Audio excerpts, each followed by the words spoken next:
All right. I think we're live. Hello, everyone. Thank you for tuning in this Thursday morning. My name is Adam Sturman. I'm a producer with Promethean Action. I'm also an editor. I'm joined by the lovely Susan Kokinda and Barbara Boyd with Promethean Action and Promethean Pack. If you're new here, we do this every Thursday. We take questions primarily from our newsletter email subscribers, but we will also take questions from the chats, super chats. We're also broadcasting live to x.com. Welcome everyone for tuning in. So right before I begin, please, everyone, tell us where you're from in the chat right now. It was really funny. Right before we started the live show here, we get, the English Constitution is the solution. Okay. Yes, we were just kind of joking around a little bit that if our organization were in England, we would be leading the charge for independence in England. And we recognize that we've attracted such an overseas audience, especially because the political situation in England is absolutely crazy. People are getting arrested for retweet. Didn't somebody get arrested for retweeting something like last week? Yep. Yeah, and so from what's left of England, yeah. Western Australia, bloody Sonora Desert, Sacramento. Yeah, we also have so much support from California. Man, do we need to get rid of Newsom. Okay, so I think we should just get started. I have 45 questions lined up. Again, all this is from across the world, from every continent. Thank you, everyone. Okay, so let's just get started here. First one is from Amy. It's actually two questions. So because we get so many questions, this question is actually from last week, and this is two questions. So I just watched this is from last week. I just watched today's great video with Susan, and I'm wondering who all from the US goes over to the House of Lords, and how do you find out all this detailed inside information? Okay, thank you all, Promethean, and a very similar question. Thank you all for the important information, but I'm curious, how do you find all these inside details and facts?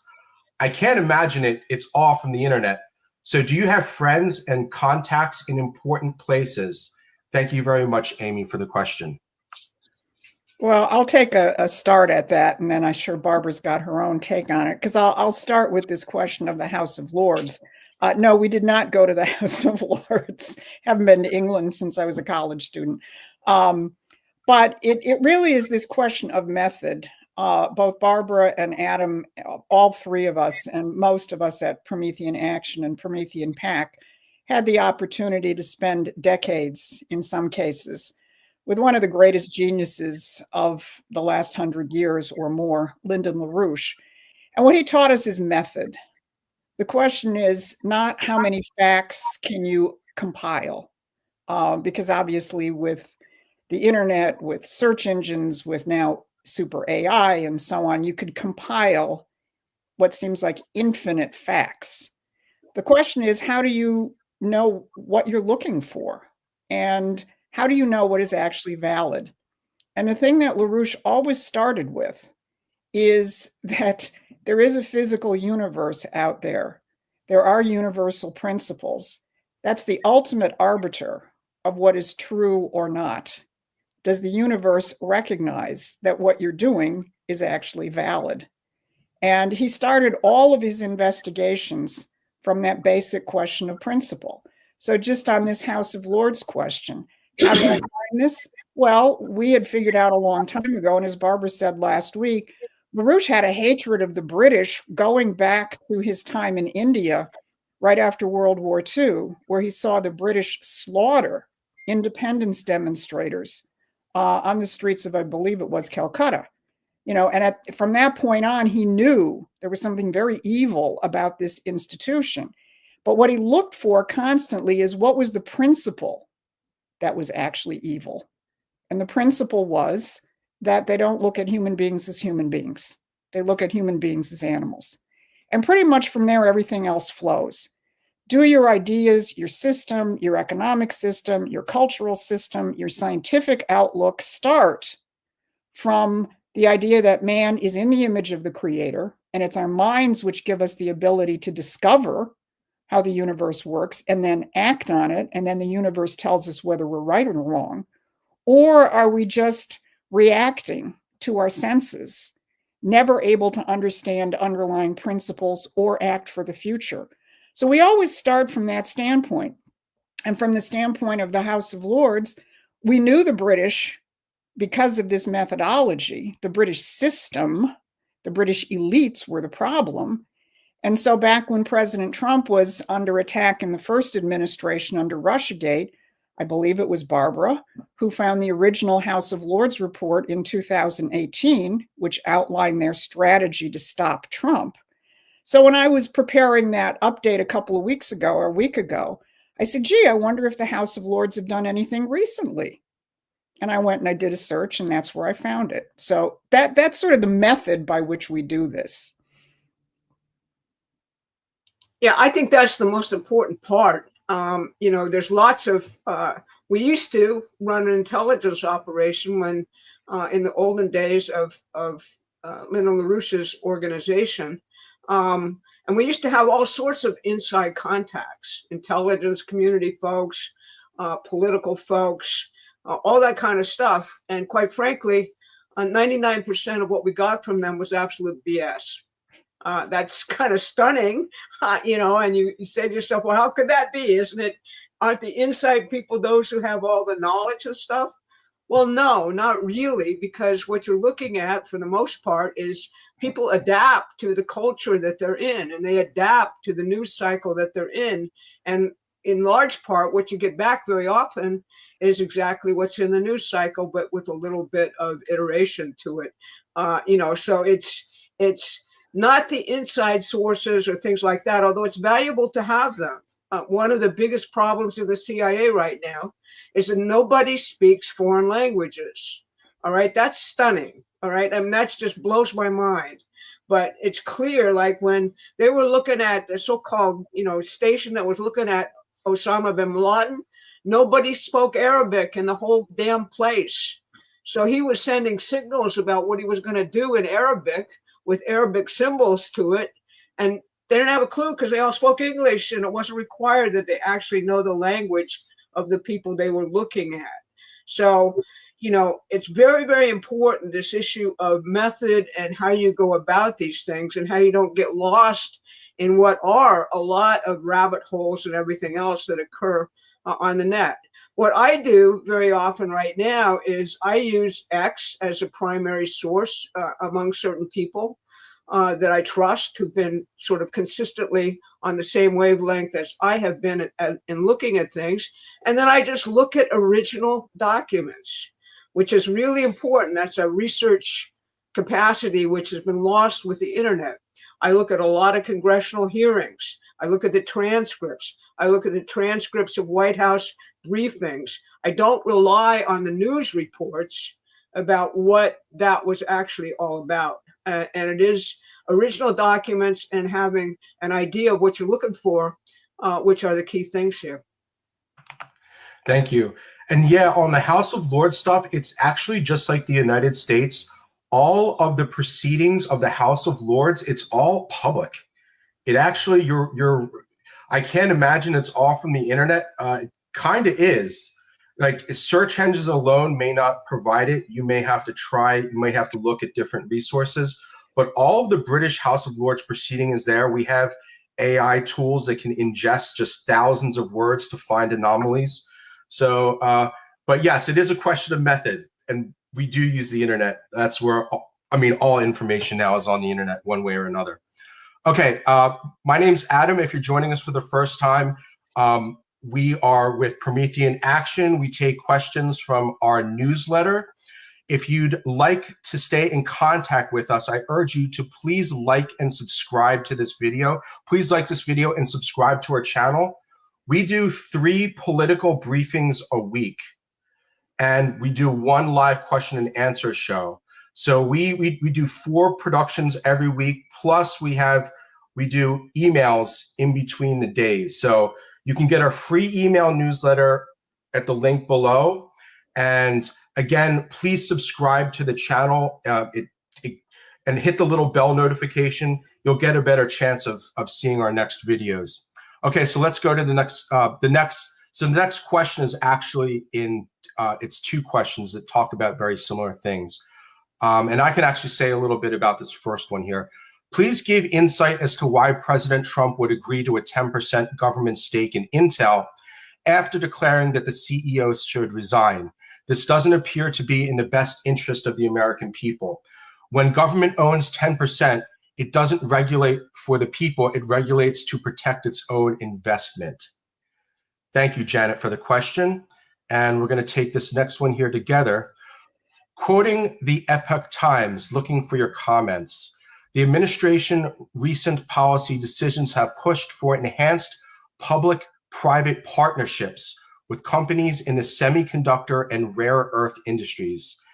Thank you very much, Marion, and thank you very much, Janet. Yeah, I'll take a crack at these first. If you saw a couple of interviews earlier this week, you had the National Economic Commission Chairman Kevin Hassert and Commerce Secretary Lutnick addressed both of these questions in interviews earlier this week because they're basically related. What was fun about both of those interviews, I think they were both on CNBC. Maybe we'll put the links on our website if people want to go look at them, is watching the reporters' hair catch on fire.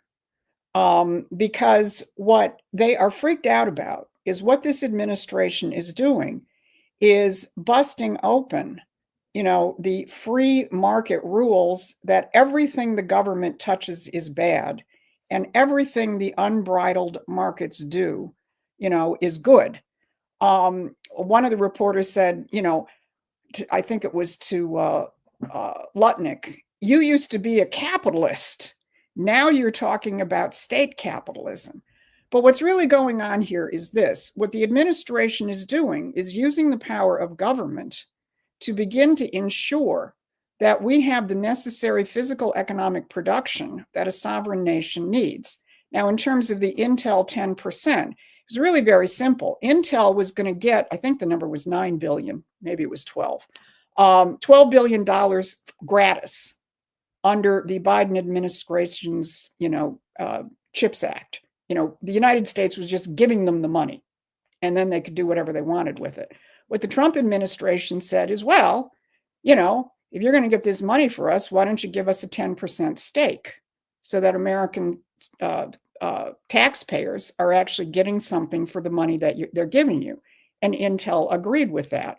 We don't have a voting interest. We're not going to be interfering in the decisions of the company. But that and the other public-private partnerships, both Hassert and Lutnick brought up the same thing in different words. Hassert talked about a sovereign wealth fund, and Lutnick put it in different terms. He called it an economic security fund. What they are trying to do is build up assets under the control of the federal government that can then be used to leverage credit going out for necessary productive activity in the United States. Now, this is not the same thing as a national bank, but it's sort of it's in a similar universe where you recognize that the U.S. government, as constituted especially by the Washington and Hamilton administrations, had a positive role in shaping the economic direction of the country. That is, you want to direct the activity of your private entrepreneurs, your private corporations and so on, but you want to make it easier for them to invest in things which are good for the country. And one of the things you need to do that is a lot of credit, which of course you're not getting from the Federal Reserve right now. So both of these, the public-private partnerships in semiconductor, which includes the Intel 10% stakehold and rare earths, are falling under the rubric of the American system, which is not a everything is equal economics. The American system says the actual physical growth of your economy, and of course, lifting up the standard of living of your population, is what you're driving for. And the role of a government, the role of a sovereign government in this American system thinking is to create a climate where that is what is encouraged, as opposed to the climate we have today, where nothing but speculation, service sector, and parasitical economy is what is promised. So I recommend people go back, and again, going back to the question of primary sources, go listen to the interviews by Hassert and Lutnick earlier this week on this issue. They're very clear, and it's also a lot of fun watching the free market talking heads, lose their minds over the fact that this is a new system, and they say that. Barbara, I don't know if you want to add anything. You're muted. Look, people in the administration are thinking big. They know that we've got to build our way out of the mess that has been created for us. And that means we've got to really ignite what, Trump has been and others have been talking about as the new American manufacturing and industrial revolution. Big infrastructure, big everything. You can't do that when Wall Street refuses to lend for that. Basically Wall Street has been storing all of its reserves at the Federal Reserve and drawing interest on it rather than lending out to business or the economy, period. That's what they're breaking apart at this point so that we can actually, create a new physical infrastructure for the economy. And that's really what's behind all of this. Yeah, I think the issue, part of the problem here is that Intel, in literally the span of a decade, went from almost absolute domination of the CPU market into almost the third player right now. And to see the United States over decades just step by step cede its advanced manufacturing capability, I think when the government owning 10%, quote unquote, owning 10% of Intel through share ownership, for me, that is an issue of regulating for the people. That is because Intel is literally a national treasure. It was the United States that drove the development of the entire semiconductor industry. And to see Intel just flounder and just become this shell of its former self, I think is kind of a national issue. So I think owning 10% to try and protect and grow what's left of American advanced semiconductor manufacturing, we need to at least try to give it a shot for sure. Okay, again, so if you're joining us for the first time, my name is Adam, joined with Barbara and Susan. We do a weekly Q&A show. We prioritize questions from our newsletter subscribers. If you're not subscribed to our newsletter, I'm going to throw the link down here at the bottom right now. And we do 3 shows a week plus a live show, so please subscribe to our channel. We do 3 political updates a week plus 1 live question and answer show. So let's get on to the next questions here. Okay, so these next 2 questions, again, are together addressing the issue of the U.S. economy. Okay, so the first one's from David. My question is, when are the prices going down?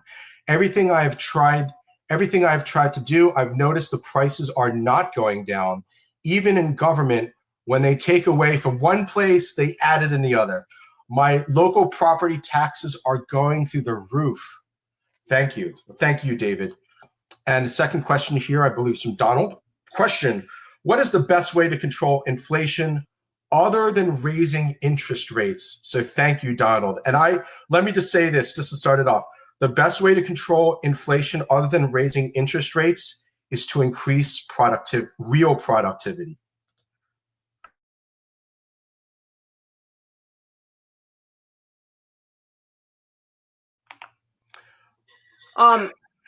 you're going to see uneven stuff around prices because it's not just a question of tariffs and bringing stuff home. Gas prices right now, because we're doing the right thing in the area of build baby build and drill baby drill, is basically creating a deflationary impact on fuel prices. All right, so that's one area where prices are really going down. Food remains a problem, and that's not just a question of, are we doing the right thing with agricultural policy? It's a long-standing problem of, do we have a labor force in terms of farmers who've been driven out of business? We have major cartels which actually control food production and therefore control a vast amount of pricing, which has to have a look taken at it. We're no longer importing our food, which was a major driver of prices down, because we've chosen that we want to support our own farmers. So there's going to be an uneven trajectory in that pricing. Similar, prescription drugs, for example, which most seniors have to deal with as a major cost, a big major cost, even if you have Medicare Part D and all these other things, even if you have insurance, if you're younger. That's again a problem of cartelization, a problem of big pharma. Basically Trump is dealing with that from the standpoint of an executive order, which says anything that people are paying overseas, where the big pharma companies actually charge dramatically hundreds and hundreds of dollars less, that should be the price here. Now, there's a big fight about that going on with big pharma because obviously they're opposing that. So I think in the interim, as we begin to transition to building and drilling, you're going to see prices go down, most certainly by the midterms, where Trump has to accomplish that by the midterms, because that's what's going to determine whether or not we have a Congress that supports him or not. How people actually feel, just as you said, about the economy is going to be the major driver of the vote. And how people understand the actual battles that are going on is going to play a role in how people feel about that. So that's how I'd answer the question. Yeah, and I think this question of people understanding what Trump is doing, that he's rebuilding, recreating what's called a full set economy, an economy where we actually are basically self-sufficient in producing the things we need, not 100%, but not 10%, which is probably where we've been over the recent year. The question is, it's an actual physical process to reshore our manufacturing. There's a lot of I'm in Michigan, a lot of disruptions in the auto industry right now, because of the tariffs, because a lot of the parts, even if things are assembled here, the parts come from overseas. Prices are going up on those things. From a personal standpoint, I bought a Ford Maverick back in 2023, the first year it came off, they produced that model. It was produced in Mexico. It was unbelievably cheap for buying a new car at that time. Well, now the cost of a Maverick has gone up significantly because it's produced in Mexico. And until they reshore it here to the United States, it's going to cost more. So the question of education is pretty important, because do I want to sit here and say, oh, crap, I don't like Trump's policies because the cost of my truck, if I need to get a new one, just went up? Or I understand that it's going to take a little bit of readjustment, and I think this 1.5 year period is one of them. Trump mentioned yesterday, new factories are being built in the United States. You want to build auto parts in the United States? We're going to have to build new factories. That's going to take a year and a half to kick in. But what happens when it kicks in? First of all, you're going to have more people in productive jobs getting much better wages so that they can pay for things. And number two, the price of things are going to start to come down as we begin to build them here in the United States. So I think the education question is important, because you can't just say to people, have patience, but you have to get people thinking more like a producer and less like a consumer, and recognize that the only way out of this crisis is what Trump is doing. There is no other way out. If you're worried about inflation today, you don't even want to think about what it would have looked like if we hadn't gotten Trump back in. And in terms of local property taxes, this is a much longer structural question which I think states and the nation are going to have to take up over time. Yeah, I think the key driver to really reducing prices and really fixing the taxes, we need to become an industrially productive nation again. The physical powers of the individual we have to increase their power to create value, really. Okay, I want to take a quick question now from a good supporter, Beverly Adams. Maybe just quickly, Trump walking in front of the Queen in 2019 during his first administration was highly significant in many ways. Do you guys have any comment on it? I don't really remember exactly what happened in 2019. Maybe Barbara has something she could say on it. It's just kind of refusing to curtsy. That's all. It's being an American. Thank you. Okay. If you're joining us for the first time with this question and answer show, if you want to really get your question answered on the show, please subscribe to our free newsletter. Tomorrow, I'm going to send out an email that's going to have the recording of the show in it. And I'm also going to include the link to submit your questions for next week's show. Because really, if you want to get it in for next week's show, you're going to have to submit it as soon as possible. All right. So let's move on to the next questions here. Okay, so this is a separate one here. In appreciation for all you do, many blessings. I do realize on a grand scale, taking back our nation is of the utmost importance. I do feel both excitement and apprehensiveness for creating more factories and building. New creations are exhilarating on the one hand, and the mundane lives of consumerism is on the other. Is there anything in this administration that will address environmental concerns? RFK Jr. seemed like the best available candidate for this, yet in his concessions to back Trump, his job to be narrowed down to health. Any insights on this? And I'm amazed by the information you all provide. Thank you, Helena.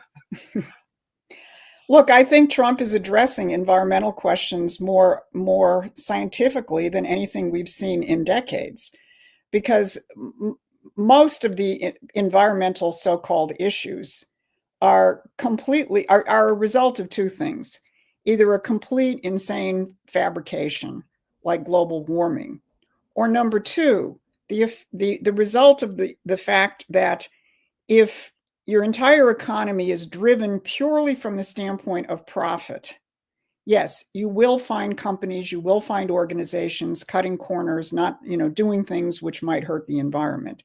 The way to deal with environmental questions is to reorient your entire economy, as this administration has done, to the fundamental question, and Adam said it a minute ago, of where does wealth come from? Wealth comes from the human mind and through investments in improving science and technology. So one of the best things you can do for the environment, for example, is go nuclear, which this administration is doing big time. And, another example, if anybody watched that delightful 3-hour cabinet meeting that Trump held on Tuesday, there was a completely hysterical section where RFK Jr. talked about the terrible effect of windmills off the Atlantic coast. These are monstrosities. They're killing the fishermen. One of them lost a rotor and it shattered off of Nantucket and it filled the beaches with glass and they had to close the beaches. But then RFK Jr. also talked about the number of whales that have been killed because of these windmills. And he said, so in truth, the president who's actually saving the whales is Donald Trump. Yeah, I would just think you should actually take a look at what Lee Zeldin is doing at the EPA. Go to the EPA website, actually follow him on X. It's really excellent because he's getting rid of all the nonsense in conjunction with the scientific people over at the Department of Energy and elsewhere. But, at the same time, he's 100% committed environmentalist. So, he is out to actually make the country beautiful again, but using advanced technologies to do it. So I think that, a lot of this stuff in terms of they're tearing apart the environment in terms of what they're doing is just abject nonsense in terms of what's actually going on. Thank you. Okay, let's quick interlude here. Beverly just wanted to say that there was way more significance, and that is huge in terms of the Trump and the Queen thing. Thank you, Beverly. Okay, next question are coming together on the question of spirituality of the Trump movement. Is the American Constitution a spiritual document? Was the American Revolution spiritual? Is what President Trump is doing a spiritual quest? Thank you, Russ. I think that's a very interesting question. And here's another one from Dennis. In last week's broadcast, Susan referred to the 1976 bicentennial as a turning point. She said during the bicentennial, there was an eruption of powerful spirits honoring our unique republic. 2026 isn't just a problematic midterm, it's also our sesquicentennial, semi-quincentennial celebration. I'd like to see our national spirit erupt again in an effort to continue returning our nation to the republic the founders intended. That's a long-winded way of saying think more positive than negative. What do you think? How can we do that? So thank you, Dennis, and thank you, Russ. Really quickly, I do believe that first off, the problem with saying the word spiritual is that everyone's going to have a slightly different meaning of it. But in the end, I do think there was an issue of spirituality in the founding of the Constitution. And there's something similar to what's going on right now with the Trump movement for sure. Barbara and Susan. You're muted, Barbara. The way I always come back to it is that there's a philosopher who had a big impact on our founders. His name was Leibniz. And he said, we live in the best of all possible worlds. Now, most of us who are cynical or skeptical of, religious ideas would think, wow, that is a crazy statement. How can that be with everything we confront as human beings? No, he said, everything is driven fundamentally by the spiritual essence of the creator. And that's what human beings participate in. They participate in God's creation, and they participate in increasing perfection because God is perfect. All right. So that's really at the center of what drove the Constitution and drove our founders. That idea, we live in the best of all possible worlds. And that optimism is what's driving, Donald Trump. That's why the big change in the Constitution and the Declaration of Independence, if you were an old kind of English pessimist, you would have said life, liberty, protecting life, liberty, and property, which was essentially the way that the English sort of Tory end of the founders wanted that to read. Instead, it's the pursuit of happiness, which is really protecting life, liberty, and pursuing happiness, both for ourselves and for the next generation. That's a supremely spiritual and, optimistic conception. And that's where I'd sort of answer it. Yeah, all you have to do is take the words, all men are created equal and endowed by their creator with certain inalienable rights. You don't get too much more spiritual than that in terms of the image of man. But in terms of Dennis's question, I want to encourage people. The Trump administration has already begun a broad preparation for the 250th anniversary, the semi-quincentennial. Thank you for getting us to say that word, Dennis, of the United States in 2026. Each state has got a commission devoted to this. Now, some states are more active than others at this point, But I think there's a lot of ground for citizens' participation at the local and the state level in terms of ensuring that over the course of the next year, we celebrate this great revolution appropriately. So I encourage people, first you could start by going to the White House and finding their 250th anniversary page. That will help link you to state pages and reach out. Now, you may be in a state like mine where the governor is an idiot and probably hates, the principles of the Constitution, whatever lip service she may give to it. So maybe we don't have a great operation going on in Michigan yet. But that's where we can step in. Let's step in and make this celebration something absolutely extraordinary. Thank you, everyone. If you're joining us for the first time, this is our weekly live question and answer show on the Promethean Updates channel. We do 3 political updates a week that are about 10, 15 minutes long. You'll see that in the other videos on our channel. We also do this once a week live show where we take questions primarily from our email newsletter subscribers. So you can see a link in the description to subscribe to our newsletter. I just wanted to give a shout out to something else before we begin. You see this shirt that I'm wearing? It's an Einstein, says stay creative here. The product is tagged down there. I'm giving 10% off everything in our merch store.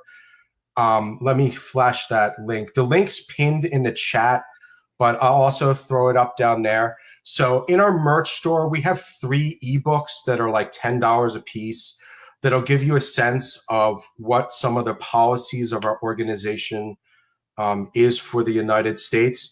You can find those ebooks down here at our store, 10% off everything, including the shirt there. Just make sure you use the link and that will automatically apply the discount to your order.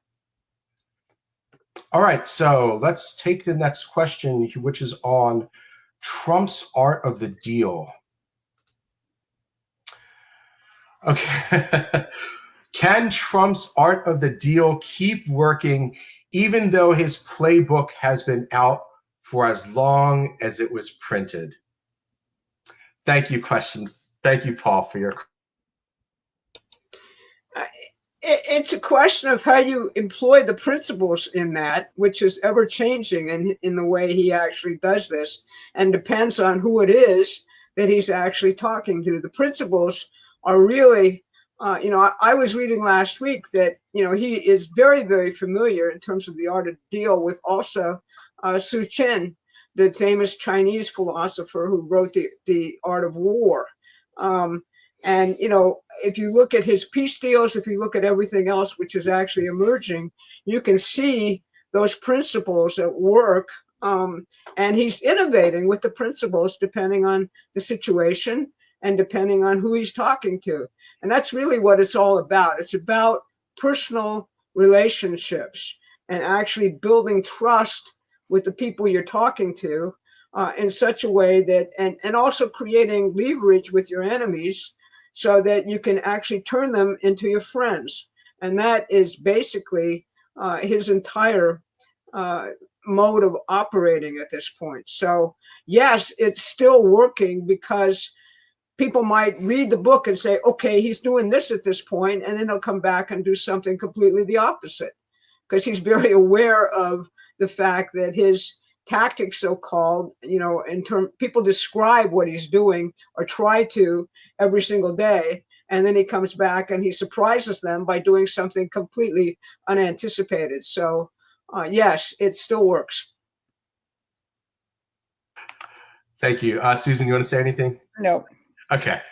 The next 2 questions are going to be on, actually, you know what? This came into my mind. You can see his art of the deal recently work with the whole Intel thing, right? Where he's Trump's unsure of a situation. He says what he's thinking. Oh, I think this new guy, Lip Wu Tan, who's the new CEO of Intel. Oh, I think he's some kind of plant for some Asian companies that want to take apart Intel. And literally the next day, he's in a meeting with Lip Wu Tan, and the day after that, like 10%. Now we get 10% of Intel stock. So I agree with Barbara. As far as I can tell, his art, his personality, his way of negotiating and dealing with world leaders fairly and honestly is absolutely still working. All right, so the next two ones are going to be on NATO. Okay, from Maryland. I understand there are military bases being built in Finland, which threw away its neutrality status when it joined NATO. Are you aware of this? Who is behind this? Thank you, Maryland. And the second one is very similar. Will NATO ever go away? It's been woefully corrupt and abused by global elites to bleed out Americans. Thank you, Banner Freeborn. I'll answer that. With respect to Finland, that was a British operation. Okay, basically Finland, right after the invasion, so-called, as they call it, we call it the provocation of the Russian military incursion into Ukraine. The British did a full-on onslaught of, you guys are going to be threatened next. You guys are going to be destroyed. Putin is basically, going to be coming after Finland right away, et cetera, et cetera. There's a huge strategic prize here, namely who gets the Arctic, and a whole question of geopolitical dominance involving sea routes, involving minerals, involving everything else. Second, if you want to look for a longish border other than Ukraine with respect to Russia, there you go. Okay, and so yes, right now what's going on is bases are being built in Finland right along the border. In my view, NATO going away should be the ultimate result of the peace process between the United States and Russia, since after all, the entire reason for NATO's existence allegedly was to meet the threat on Europe of the Soviet Union. Now they're trying to expand it into, the Pacific and all this other crap. But I think that's what we're talking about here when Russia says we want a comprehensive security agreement which guarantees the security of Russia and Europe. And in that way, all of this nonsense in terms of really, creating the basis for yet another war, which is what NATO is presently doing, is obliterated. And I think that's the objective, or has to be the objective of the peace negotiations. Yeah, and I just add, NATO is sold to people from the standpoint of it's a defensive organization. It was never set up to be a defensive organization. It was part and parcel of the British geopolitical game plan, which in the Cold War period kept the two superpowers at each other's throats. And in the post-Cold War period, NATO, in a sense, morphed into much more of the instrument, as Barbara said, of moving closer and closer to Russia's borders, not from the standpoint of defense, but from the standpoint of the British intention that they want to either destroy or conquer Russia. And the Russians understand that. And until they see coming from the West, you watch Lavrov's interview with that unfortunate Kristen Welker last Sunday. He just kept making very, very clear, you're the ones who violated the Budapest memorandum. You're the ones who basically don't respect the right of Russia or Russians to exist. So until you actually get coming from the West, and certainly I think we have that with Trump, an understanding that Russia is a sovereign nation with its own interests, which has a right to exist, and we shift away from using these multilateral organizations as tools to attack that, that's where you're going to find, that's where the fraud of NATO becomes clearer and clearer. You don't need it. I'm not sure we ever needed it, but we certainly have not needed it in the post-Cold War period. Thank you, Barbara and Susan. Okay, I'm going to take another quick question here from the super chat, again from another good supporter, Melody Hart. Just a quick comment here. People do not realize the so-called sequester of CO2 is an actual. Do not realize sequester of CO2 is an actual danger to our plant's respiration and life cycle. Earth's CO2 in the distant past were higher, life flourished and large. I think you meant the sequester of CO2 is not an actual danger to the planet's respiration life cycle. Yeah, CO2 in Earth's distant past were higher when life flourished in abundance in larger populations.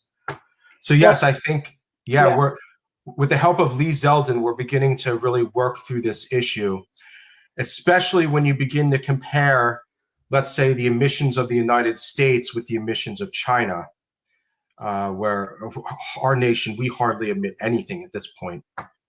I want to give a shout out to Melody. She's an old friend of mine. Hi, Melody. Yeah. Thank you, Melody, for your support. We really appreciate it. Okay. So the next question here is a little bit longer, but I think this person is kind of looking for resources. So I'm going to kind of go through this quickly. I'm reading through Hidden History by Gregory Dutchery and Jim McGregor, which chronicles the actions of a secret elite, a government within the British government, as they plot to destroy Germany's government from the time of the Boer War leading up to, as I have yet to read, eventually causing World War I. It begins by citing the historian Carol Quigley, who you have mentioned before, I believe.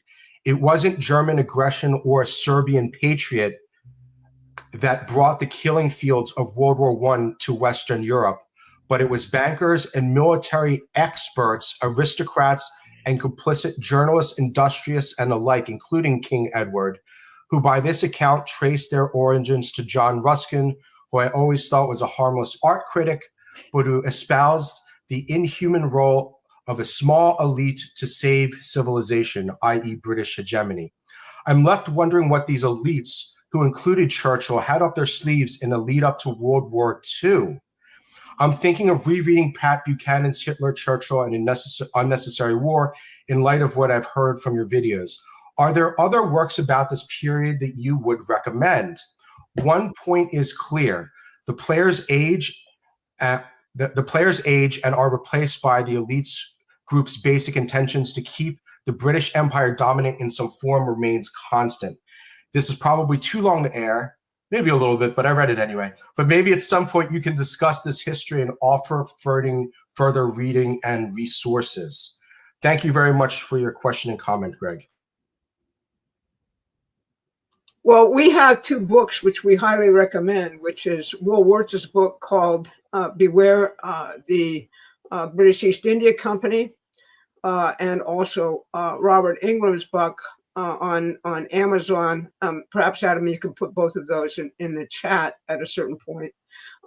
Carol Quigley is essential because what he did is he actually had access to, again, original documents. He was given access to the roundtables and the group of people who actually formed the elites prior to World War I and World War II in Britain, and all of their internal documents about their secret society, the Rhodes Society, and everything coming out of Cecil Rhodes' will, which was to, use every power that he could to further the British Empire, which he believed to be the divine mission of the white race, literally.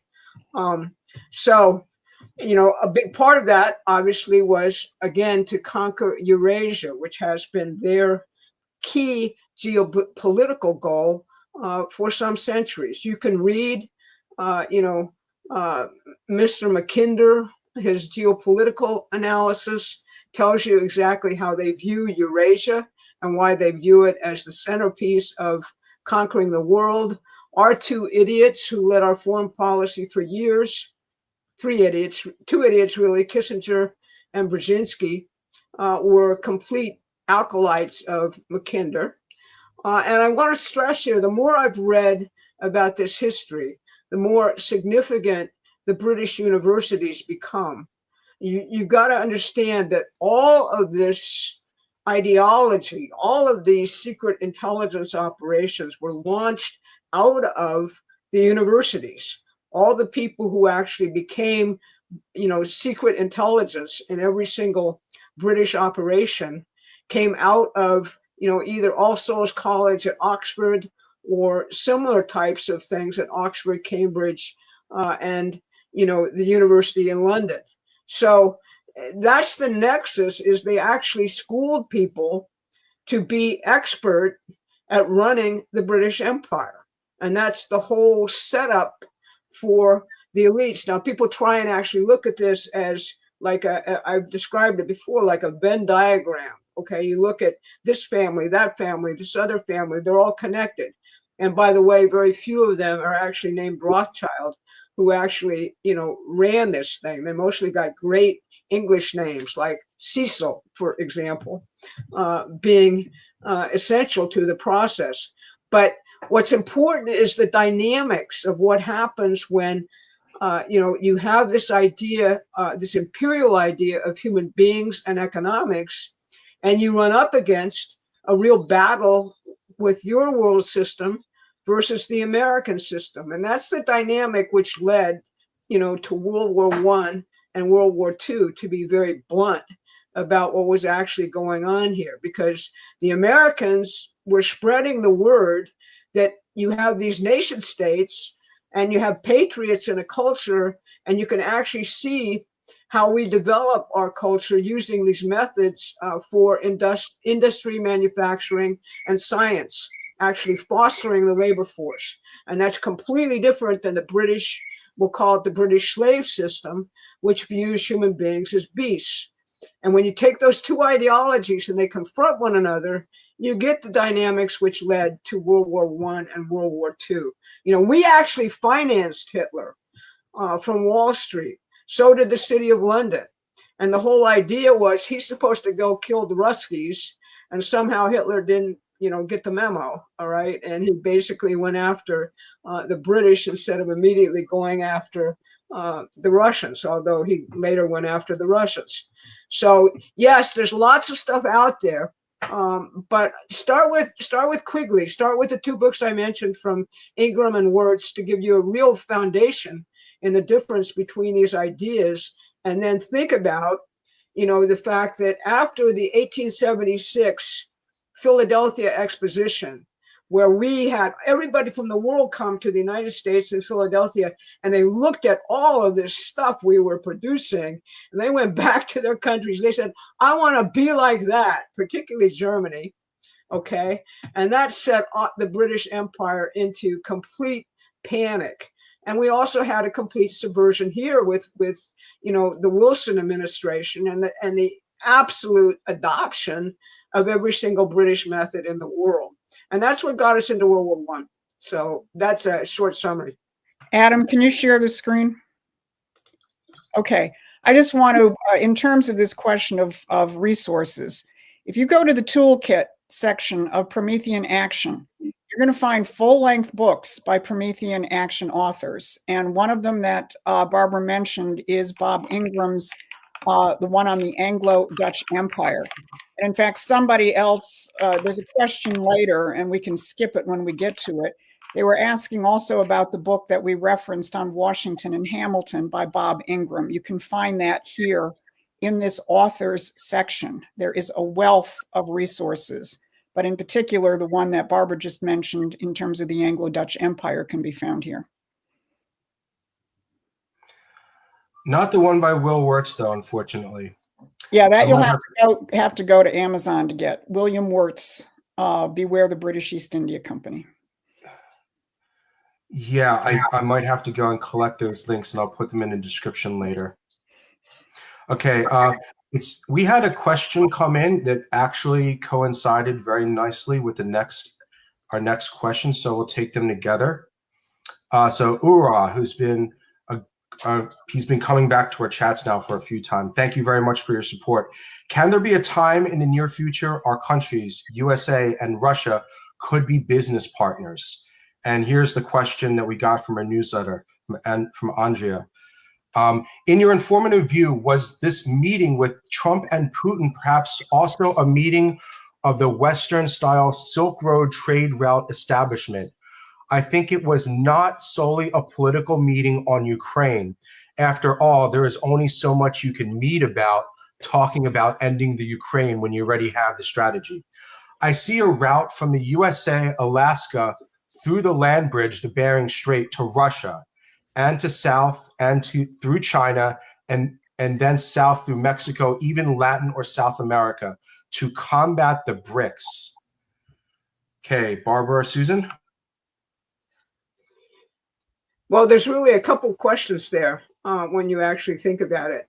Yes, I think it's very clear from this constant reference both in the Russian press and somewhat ancillary in our press that we're talking about development of the Arctic a lot and primarily.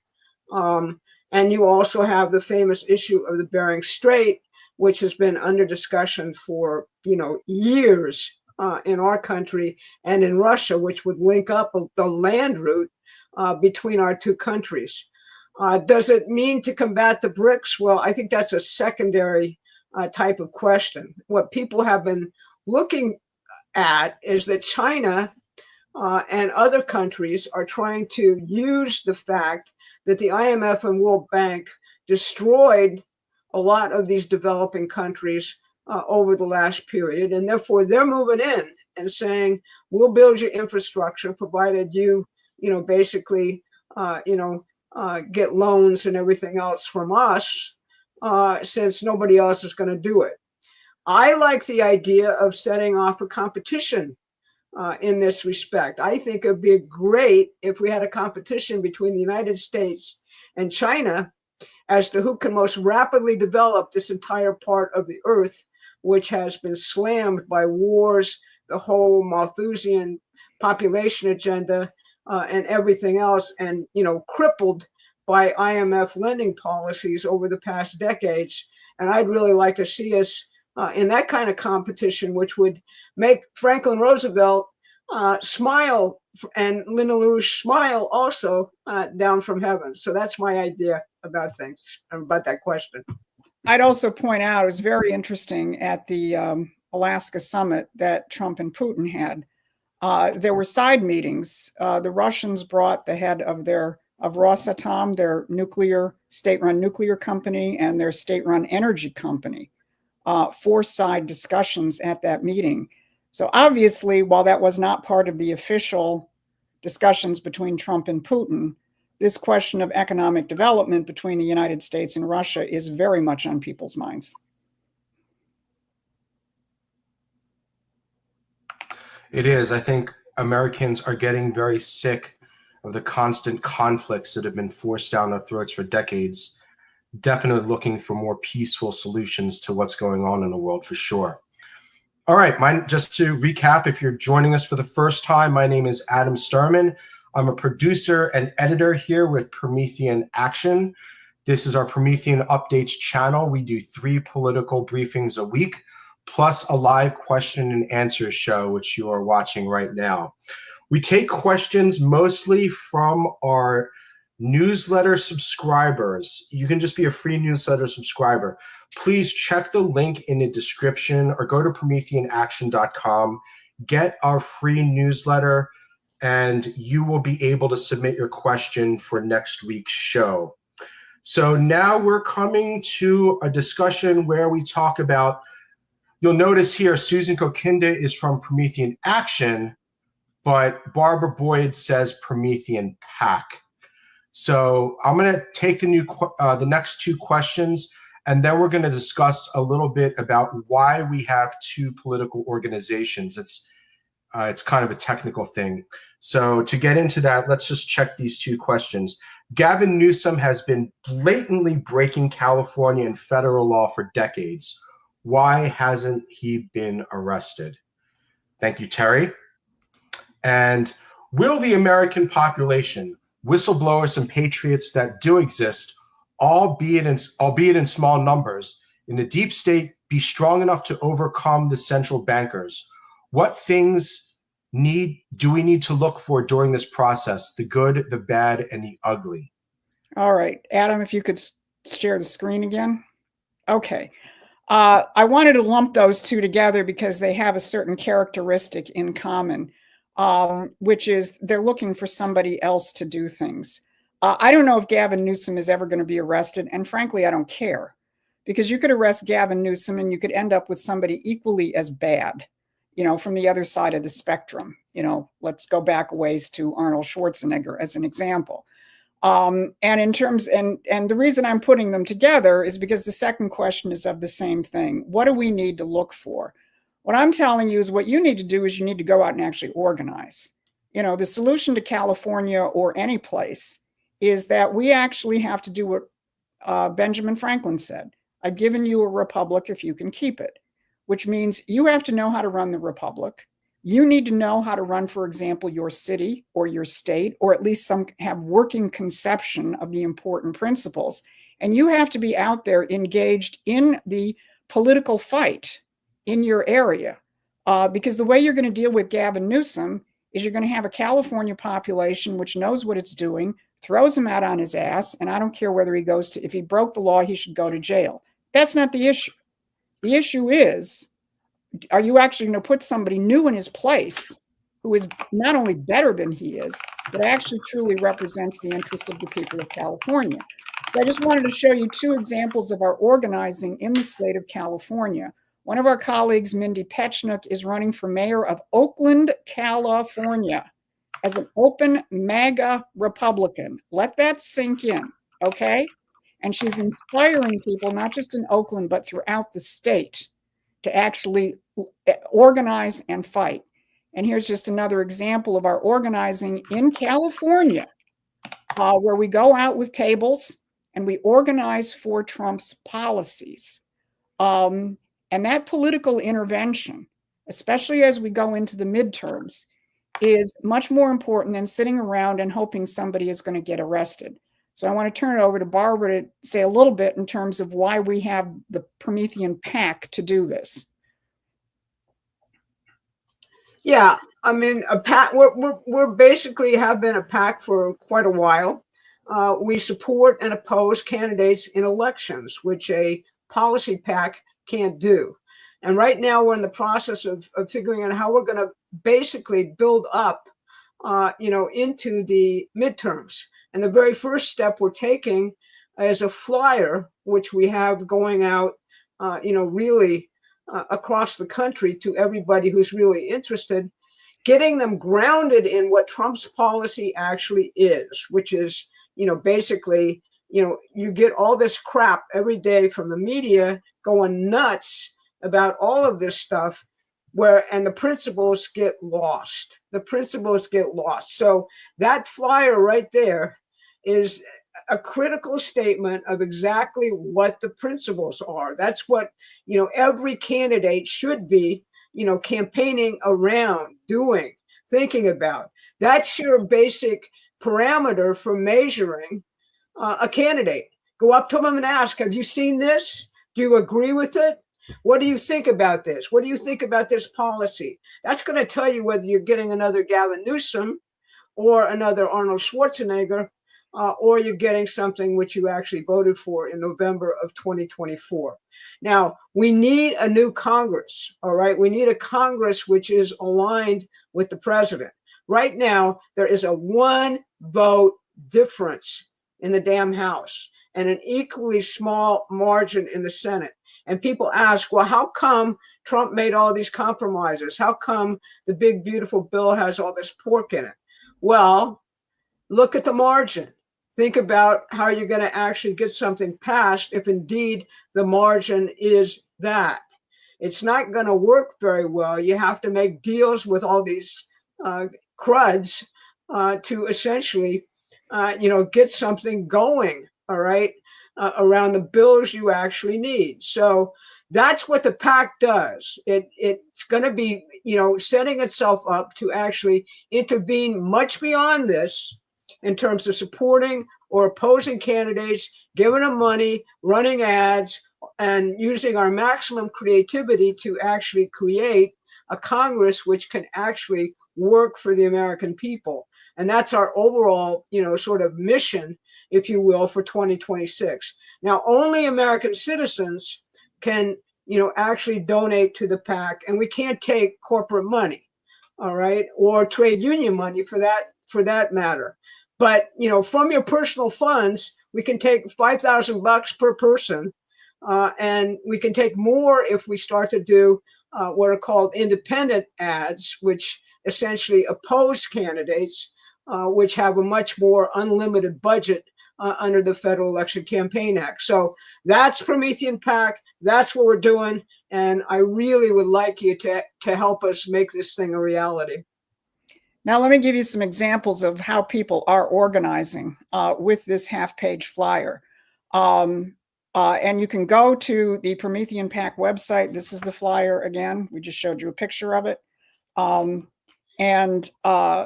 We've got a page which shows you how you can get copies of this flyer yourself or how you can download copies of the flyer.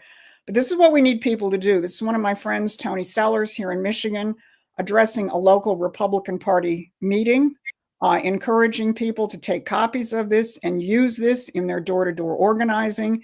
This is an area of Detroit, for example, where there's some local elections going on right now where people could use this very usefully.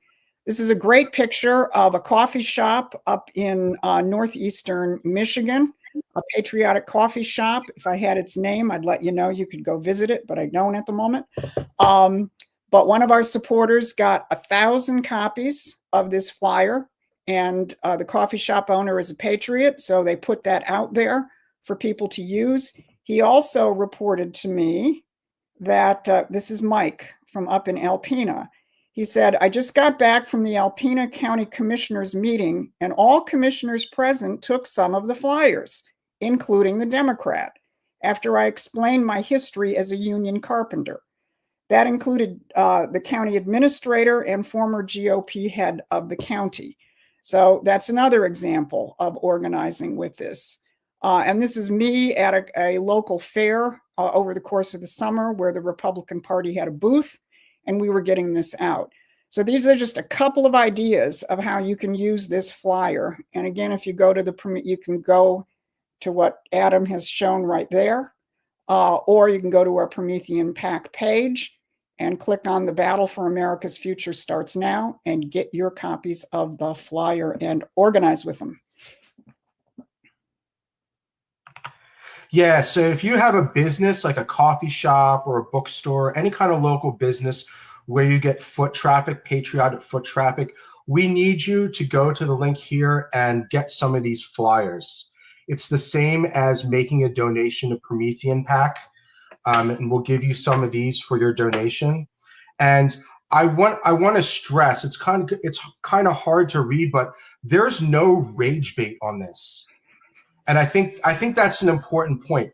This is a great icebreaker because there's nothing on here that's like not true, right? There's nothing on here on this side here where we go through the there's nothing on the back side here that's everything here is exactly from Trump in his own words.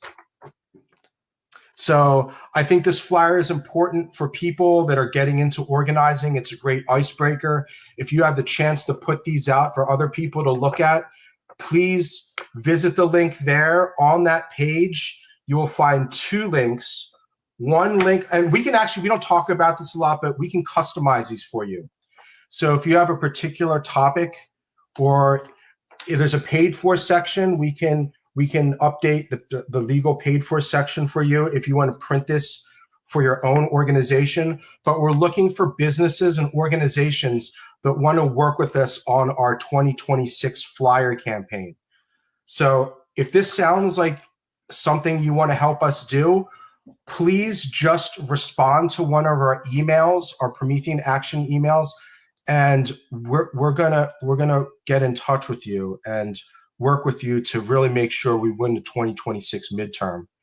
Because, I mean, if we lose a 2026 midterm, it's going to be looking pretty bad for 2028. But if the reverse happens, if we really bring a landslide to 2026, I mean, 2028 could be even a greater landslide that we saw in 2024 for the continuation of the MAGA movement. Okay. See if there's any more questions in here from the chat real quick. Want to say anything else before we move on?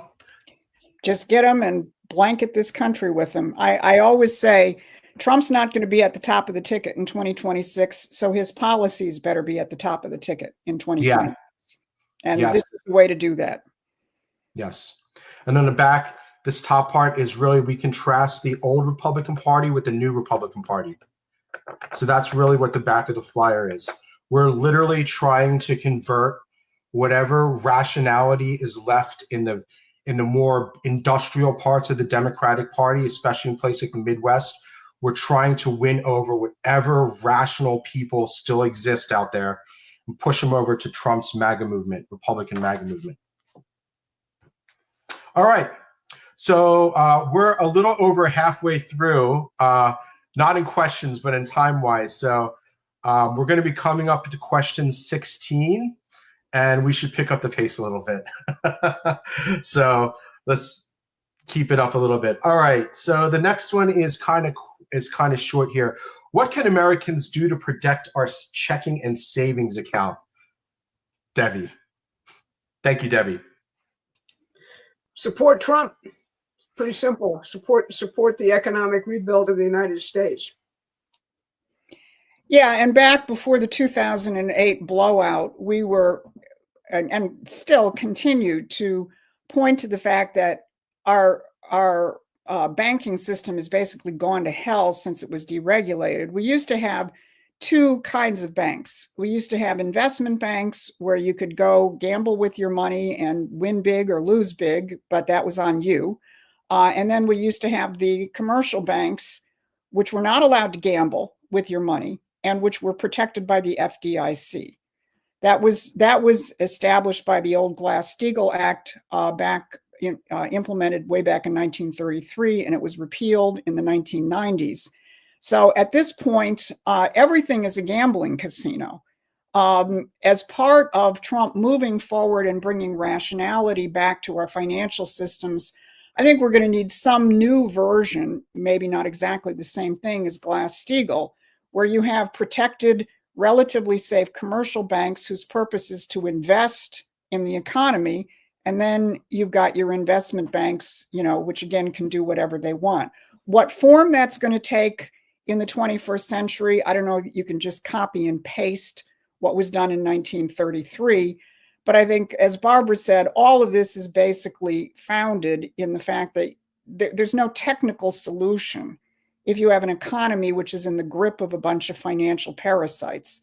The real solution is you've got to restore an actual growing industrial economy to ensure anybody's future. Thank you. All right, next question. Evelyn and Jacob Rothschild have both died. The next generation is attempting to organize and control the whole family in all of Europe, not just Britain and France. Question, how are they doing? Can you feel or see the difference? The DNC is a privately owned corporation and they own it. It is not accountable to the Democrat Party. George Soros works for them and has been rather subdued lately. Is this generational transition changing the behavior of the British Empire? Thank you for your comment, Colin. Question. There's a couple of premises in here which I don't believe are true. Yes, the DNC is a privately owned corporation, but it's not owned by the Rothschilds. And the Rothschilds themselves are but one of a number of these oligarchical families in Europe, which have, essentially dominated multinational corporations for years by providing the financial backing for them. That indeed has been the role of the Rothschilds. It's not some they're in control. It's that they're a mechanism within the overall, control, which is exerted by the modern British financial empire. George Soros has been subdued because he's an old man and he's not really that much here right now. The question is, if Donald Trump sues him, is he going to be able to actually give a deposition? I don't think so, given what I understand to be his current elderly state is. His entities are all being run by his son, Alex, who is considered to be somewhat incompetent and a playboy. But, basically he's hooked up with the Clintons and other people like that. And most certainly all of these things will continue as corporations. The key thing to understand is what I keep coming back to.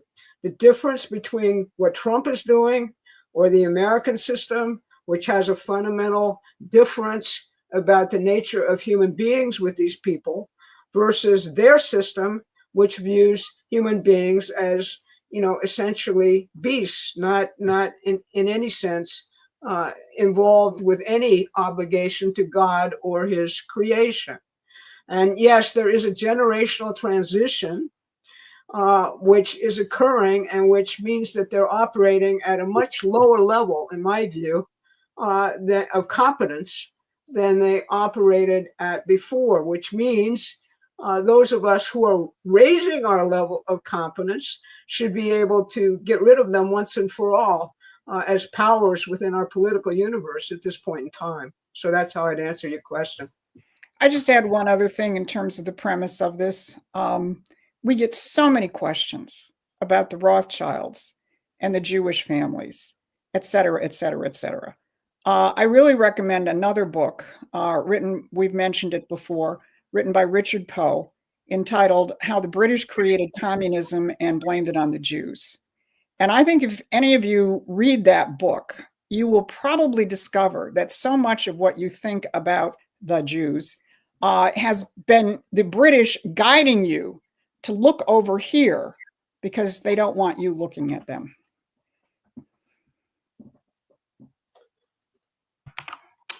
Thank you, Barbara and Susan. Okay, the next question is trying to fact check Barbara. So let's see what she has to say. And also a comment on he can't comprehend how he could support Alexander Hamilton. Okay, fact check. Barbara Boyd, 821 live stream, which is last week's show, claimed Hamilton groupie Lighthizer, 4547's first trade advisor. Not true, was Navarro. Lighthizer nowhere mentioned on extensive Wikipedia page of economic advisors. I can't comprehend your promotion of Hamilton. Founded 50%, 204, 80% privately held central banks. Like successor FDR, Hamilton pinnacle of Anglo-Dutch elite. What the hell? I would say what the hell to you, JW. Yes, what the hell? Thank you, JW, for asking your question. I would never depend on Wikipedia to answer anything. Robert Lighthizer was indeed the Trump administration's first trade negotiator. Navarro was also a trade advisor. There are two different roles, all right? Navarro sitting inside the White House. Lighthizer is the official trade representative, the guy who goes out from the Office of Trade Representative and actually negotiates these treaties. So Wikipedia, once again, if that's what you're referring to, is wrong, wrong, wrong. Okay, not really up to snuff. With respect to Alexander Hamilton, we come into essentially a very, very fundamental debate. All right, he was opposed to the British central banking empire. He created a unique institution, namely the First National Bank of the United States.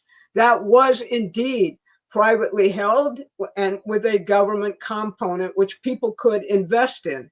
It was at a point in our history where we didn't have a ton of commercial banks all over the country. And that bank in turn is responsible for the fact that we survived the Revolutionary War, paid off our debt, and created massive infrastructure to support the major aspects of our economy throughout the nation after the Revolutionary War. The Bank of England doesn't do that. The question about banking is, what does the bank do? Does it lend to productive industry, or does it actually speculate like crazy and only make money for the wealthy few?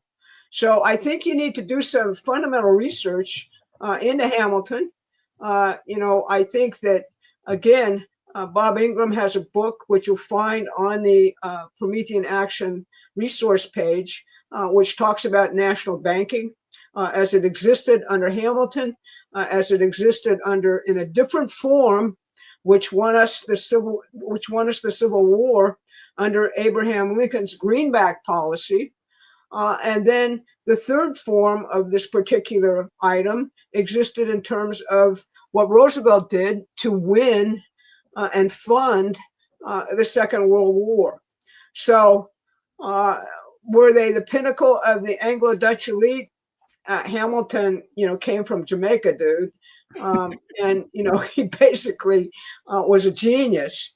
FDR, yes, he had a heritage as a Gark, I'll call him, but he got polio, and he spent his entire time in recovery actually reading Lincoln, and therefore he went against Wall Street. We have if you can find it on our YouTube channel, we have a film called 1933, which has gotten a lot of views. And what it talks 1932. about. It's 1932. Sorry, not 1933, 1932. Okay, that's correcting Barbara Boyd again. 1932, which, goes through what Roosevelt did. And the thing that I remember most from it is the fact that Wall Street tried to assassinate him. Just like they tried to assassinate Lincoln before he could actually take the presidency.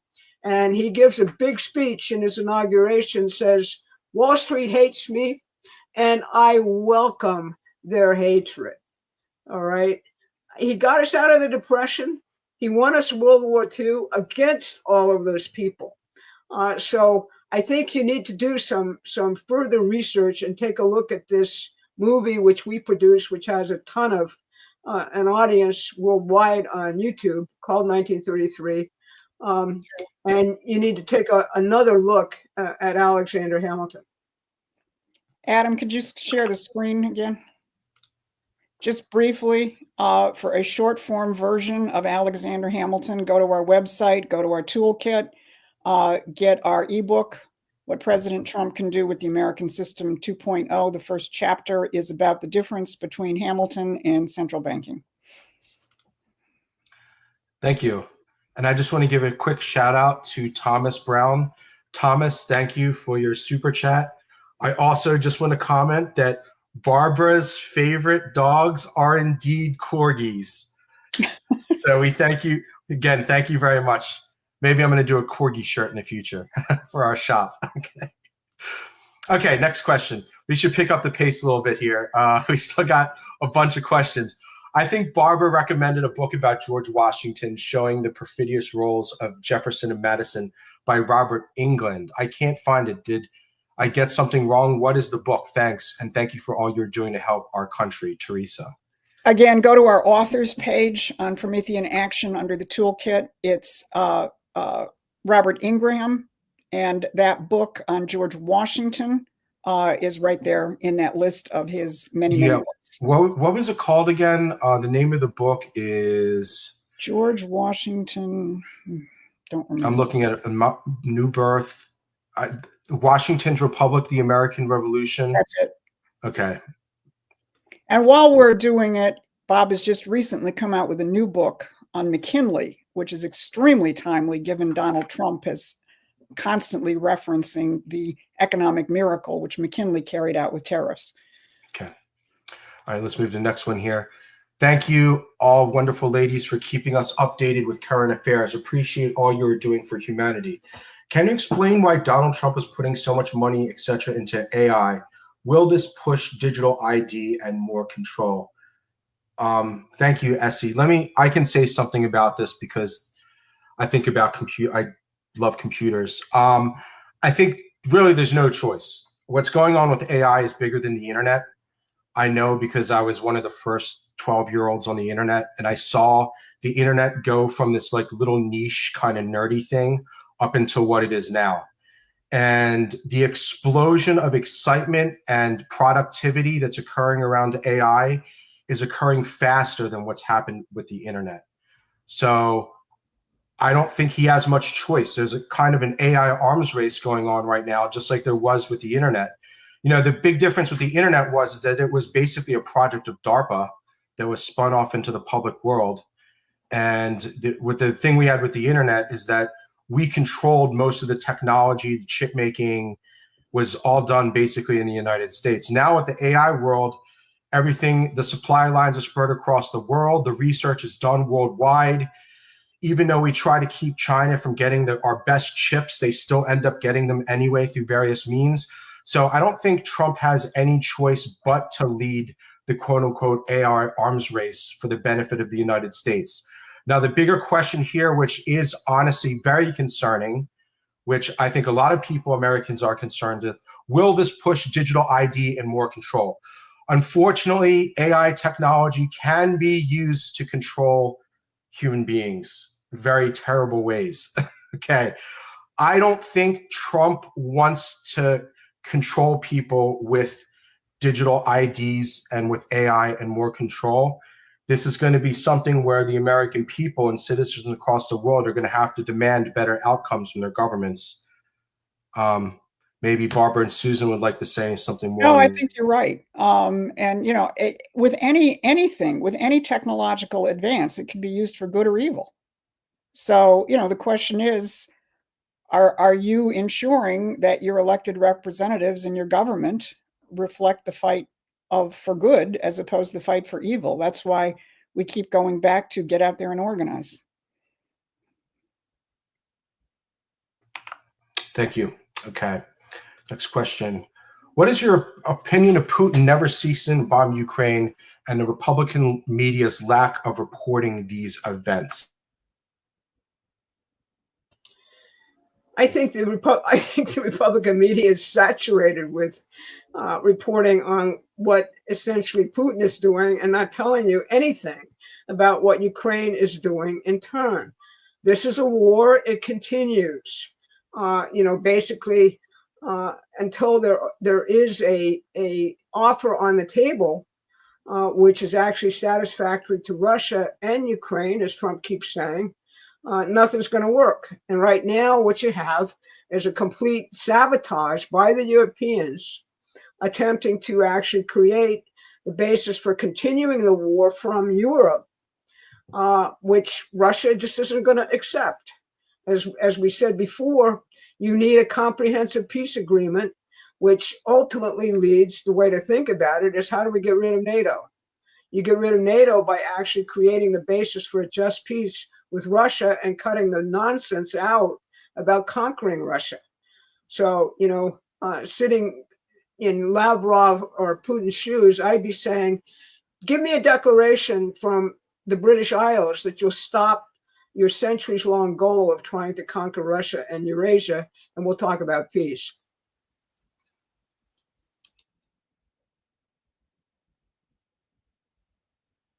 Adam, you're muted. Thank you. Thank you. Let me go to the next question, which is also related on Russia. We probably should have rolled it in. It's a little long, but I'll get through it quick. I posited a theory to my wife, Russian with Ukrainian citizenship, and her Russian friends who all labeled me crazy back in 2017, stating that Putin would go to war into Ukraine beyond proper Crimea to remove the deep state labs and military assets being funded by US, British, and EU bureaucrats seeking World War III and the Great Reset. I stated that Trump could not do this without being labeled insane and removed from office while Putin was already crowned the evil dictator by the West and was in a perfect position to do the dirty work, so to speak, for the white hats while the slow-rolling exposure-protected general public took place. I convinced my wife to sell her Kharkov property, and we closed in November, less than 90 days before hostilities began, to the surprise of our friends. Would you agree with my assessment of the situation? Do you have any thoughts on the subject, and will we see those responsible held to account? Yeah, I think Barbara would like to see Victoria Nuland held to account. Thank you, ladies, for your incredible work. And thank you, Trent, for your question. I think you have very good intuition. I might think your analysis is just a little bit flawed in terms of it being a little bit mechanical. Look, I mean, the point of why Putin went into Ukraine is very much rooted in the 2014 coup d'etat, led by the British and the Americans to essentially, take over what had been the elected government of Ukraine at that point. It also was, in essence, what was put into power at that point were actual neo-Nazis. We recognized it at a certain point in Congress and said, no neo-Nazi brigades in Ukraine can get congressional funding. Then we changed all of that and said, oh, the Nazis are really good fighters, so forget all of that. We'll actually fund them. All right. That looked at from Russia's standpoint is, has huge cultural memories in terms of World War II. And it was a deliberate provocation. And, essentially what happened after the coup is that an ethnic cleansing was conducted of that entire region, which you see in the news right now, called the Donbass, and other regions. All right. So, what happened is that the Russian-speaking population of those areas was subjected to constant terrorism, constant attacks, and the Russian language was banned. Who have you ever heard of banning a language? What is that? That's completely nuts. All right. So Russia and the Russian Orthodox Church was banned. So we banned a religion. And that's what Biden called protecting democracy. Okay. So, yes, the reasons, there are these labs, there are these other things there, but the primary thing is now I'm Russia. I've got a threat right on my border with missiles being stationed aimed directly at my country, and an entire group of people who are Russian being, wiped out in the country that is right next to me. So it was provoked. The invasion was completely provoked. And what happened is, if you look at the history right before, what you see is Zelensky goes out and says, well, if we're not going to become members of NATO, we're going to get nuclear weapons. Okay. And second, you had that idiot Kamala Harris go over there by Biden. And she essentially says days before the invasion, oh, of course, Ukraine can join NATO. So the whole thing was provoked. And that's the only difference I'd have with your very, very good intuition about what was going to happen. Thank you. Just a quick recap here. If you're joining us if you're just joining us, my name is Adam. I'm joined with Barbara Boyd and Susie Kunkinda. We do, on this channel on YouTube, we do 3 political briefings a week. Plus we do this live question and answer show, which you're watching right now every Thursday. If you want to get a question in, I'm going to put the banner here at the bottom of our website, of this stream. Please go to our website, subscribe to our free newsletter. Tomorrow, I'm going to send an email that's going to have this recording in it. I'll also put in some links that we mentioned in the show. And I'm also going to provide you with the form to ask questions for next week. So please, if you want to ask a question, we're really prioritizing stuff that's coming in from our newsletter. Okay. And also, please subscribe to the channel, because we do 3 political updates a week. So if you want to make sure you try and get notifications, because I know the YouTube notification system is so flaky. But if you subscribe and hit the bell icon, you do have a better chance of getting notified of when we do our next videos. And our newsletter subscribers, I send out emails every time we do a new update. So our newsletter, you'll always get when we produce it, when we post a new political update. Okay, I'm just checking the chat here real quick. A lot of love. Thank you, everyone. Thank you, Alabama, USA. I really appreciate the support. Okay, let me go on to the next 2 questions here. I'm going to group the next 2 questions that go on the issue of immigration in a multicultural society. Okay, so the first one from Paul. Do you think the idea of a multicultural society instead of an American society is deliberate? When people start to believe in the American way, when will people start to believe in the American way again? It worked for many reasons. Thank you, Paul, for your question and comment. Second comment. I listened to a truncated debate between Colonel Douglas McGregor and a young Muslim woman discussing aspects of the U.S. Constitution, particularly freedom of religion and the immigration problem. The colonel is stating that the massive illegal immigration has destroyed the core of what is American when the immigrants worship a radically different religion, speak a different language, adhering to something like Sharia law, etc. These dramatic differences will only lead to violence, which much of Europe is descending into. But I also feel cheated because immigrants do expect a better life, autonomy, and a chance to feel safe because America propaganda has told them it's an open society. a liberal society with riches and freedom for decades. As a child of immigrants who came in the 1950s, I feel we've only learned American history from Hollywood, Babylon, biased history books that extol the American point of view by WASPs. Now I feel the mask is being ripped off of what America really is. I think America's greatness has been circumvented by some seriously ill sociopaths who captured it at the end of World War II. So thank you, Paul, and thank you, Marilyn, for your questions. Susan, you want to take that, or you want me to? Why don't you start? Sure. Look, there's a couple of things implicit in the McGregor, thing, which Marilyn picked up on, and I think is very important. We are a certain type of culture, i.e., we are the people. We're the builders. We're the new frontiersmen. We're the people who actually extol the creative capacities of human beings, and we believe in all of that. And anybody who comes here has to basically get into agreement with that mindset. It used to be that when immigrants came here, they took classes in the Constitution, in the Declaration of Independence, in the English language, and they aspired to be Americans, not some kind of separate identity. Then we had this whole identity mess in terms of our culture, where everybody is defined by nouns and pronouns, etc., which is absurd and seeks to drive us apart. I think there's really an inherent bias in here against all Muslims because of radical Islam.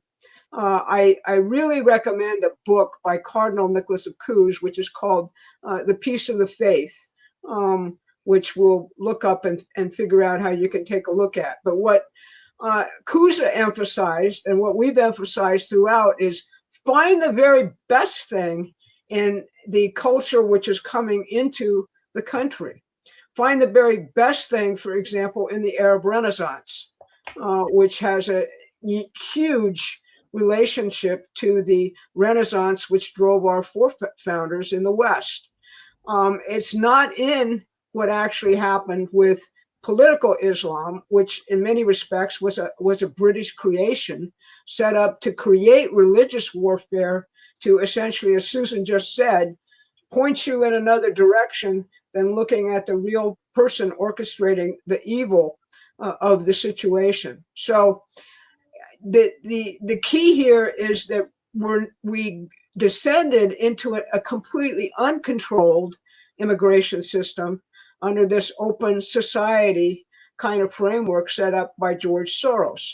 And that envisions that you have people from all over the world in every single country not believing in their own nation, but actually controlled by a globalist entity and a globalist government.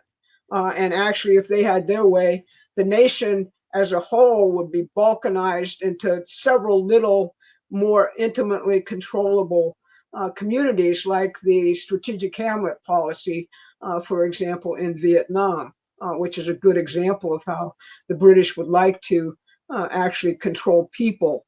So I think there's a lot in the question, and the issue is, how do we actually vet people who are coming into this country? How do we as citizens decide who we want to come here? And second, once they come here, how do we set it up so that they actually learn about American culture, not from Hollywood, but from people who actually developed inventions, from people who actually made breakthroughs in science, from people who actually led scientific revolutions from our country, which is our actual heritage. So that's why I'd leave my somewhat long answer to that question. Yeah, I'll just make two additions to that. I mean, there's the question of the way that the oligarchy uses their current, quote, multiculturalism, but it's based on the principle, well, it's based on the fact that there are no universal principles. Everybody's tiny identity as this, that, or the other thing has equal standing with everybody else. And, if that were to be the case, we'd have a 300 million, micronations here in the United States and so on. They obviously use it from that standpoint. And they use it to destroy national sovereignty, which is implicit in both of these questions. But then there is the American melting pot issue, where a lot of immigrants come in from a lot of places. And again, but they come, if they come from the standpoint of wanting to participate, in this great mission of the United States. So I think it's important to keep those two things separate. But I just wanted to add one other question from a personal standpoint in terms of demonization of religions. Because again, this, as we referenced earlier, blame it on the Jews, but there is also a demonization of all Islam, playing off of the fact that the British created radical Islam. But I just wanted to tell a personal story. I didn't find out that my father's name was originally a Polish name until the early 1960s, because he changed his name in 1939 as soon as his father died, from a Polish name to a very Anglo name. And I never really understood why. I thought that was a little bit over the top and so on. Then I learned a little bit more about what was going on in Detroit in the 1930s. There were Catholic men who were hung for marrying Protestant women in Detroit in the 1930s by the equivalent of a KKK. Now, you can bet these were all FBI, British-run operations, but Catholics were demonized in the 1930s. So just be very, very careful, in terms of how the British do these things, to keep us divided, to have points of control in your society, and always just cycle back to the question of, do people believe in the basic universal principles that we do, aside from how they may worship in terms of particulars? Thank you. Before we sprint through the next questions, because we still have about 17 questions left, I think we can make it through it. Just want to say one thing. I think that the term that kind of pulls all this together is globalization. That's ultimately what got built up after World War II. The idea of having a one world language, the idea of having a one world government, remove all the borders, homogenize all cultures. Food supply becomes homogenized, the culture supply becomes homogenized. All the nuances of different language groups get removed. That was the idea of globalization. So I think that's ultimately what a lot of people are dealing with. How do we, because Trump's doing it here in the United States, reversing the immigration policy, but the globalists are still very much alive in Europe. Okay. Next question here. Okay, when are you going to address the worldwide but American-based eugenicist movement that deliberately manufactured and spread bacterial Spanish flu, AIDS, swine flu, and COVID? Economic control is almost irrelevant while they are poisoning and killing us with impunity. Not a single person has been held to account, not even Fauci. Thank you, Russell, for your comment. Anyone want to take this one up? Fauci is presently under criminal investigation, according to Tulsi Gabbard, so I think you'll see some accountability here. I 100% agree. I 100% agree. All right, I'm just going to move on to the next one here to try and get through some of these. Thank you, ladies, for all of your information. My question is about Prince William and Kate. I understand that Philip and Charles, through the Mountbatten family, are part of the financial corruption. Is William by inheritance a part of that system, or is there a breaking of that system with him? Does the Spencer line break that, or are they another family that's part of the system? From the standpoint of the royals, the Spencers are a part of the system, in terms of the royal families and a long history, really, in terms of all the lineage and all the charts and so forth and so on. But I emphasize again that the royals are kind of like the Hollywood for the city of London. All right, they're the publicity agents, if you will, to keep little girls and little boys fantasizing about princesses and kings and queens and all that other good stuff, while we avoid the fundamental nature of the British imperial system. So, and they profit enormously from how the thing actually operates. So I'll leave my answer at that.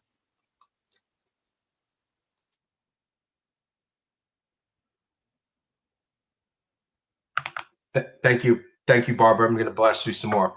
Thank you all for the truth, for the facts you bring with your wealth of experience and knowledge. Maybe off topic, but have your facts-based truths when shared with people within your movement caused you perturbances in your lives? Please, how do you deal with astonished deniers of truth? Thank you so very much. Be in good health and keep courage. Thank you, Perga. Yes, thank you, Perga. I would just say, look at the word philosopher. Philosopher means lover of truth. If you love the truth, you actually feel sorry for other people. You don't let them perturb your life.